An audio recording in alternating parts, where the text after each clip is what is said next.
வணக்கம் மக்களே, வாங்க next time and work sum பார்க்கலாம். இந்த சம் பார்க்குறது கொஞ்சம் டிஃபிகல்ட்டுன்னு உங்களுக்கு தோணும், ஆனால் டிஃபிகல்ட் இல்லை. இதுக்கும் நீங்கள் ஃபார்முலா யூஸ் பண்ண தேவையே இல்லை. ரொம்ப சிம்பிளாக ஷார்ட்டாக நான் சொல்லித்தரேன், நோட் பண்ணிக்கோங்க. ஓகேங்களா? சம்ம பழங்களாம் வாங்க. ஏ வந்து ஒரு வேலையை 10 நாளில் பண்ணுறாங்க, பி வந்து ஒரு வேலையை 5 நாளில் பண்ணுறாங்க. A starts the work for 4 days after A left the work. A வந்து 4 நாள் வேலை செஞ்சதுக்கு அப்புறம் வேலையை விட்டு போயிடுறாரு. அப்போ பி மட்டும் அந்த வேலையை எவ்வளோ நாளில் முடிப்பாருன்னு கேட்குறாங்க. இது கொஞ்சம் ட்விஸ்ட் வச்சு கேட்டிருக்காங்க, பயப்படாதீங்க. ஷார்ட்டு சிம்பிளாக சொல்லித்தரேன், ஞாபகம் வச்சுக்கோங்க. ஃபஸ்ட்டு வந்து ஸ்டார்ட்டு ஃபினிஷ்னு பிரித்து எழுதிக்கிங்க, 4 கோடு போட்டுக்குங்க.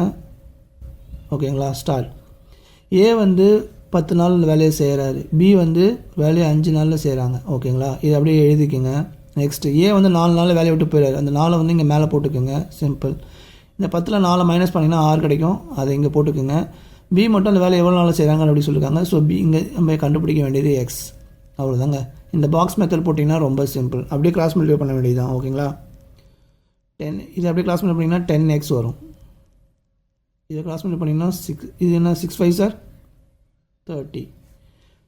ரெண்டு சைடும் 0 0 கேன்சல் பண்ணிங்கன்னா இங்கே 1 இருக்கும், இங்கே 3 இருக்கும். ஸோ ஈஸியாக எக்ஸோட வேல்யூ கண்டுபிடிச்சிடலாம். எக்ஸோட value 3. Option B. So B மட்டும் அந்த வேலையை 3 daysல முடிப்பாங்க. ஓகேங்களா?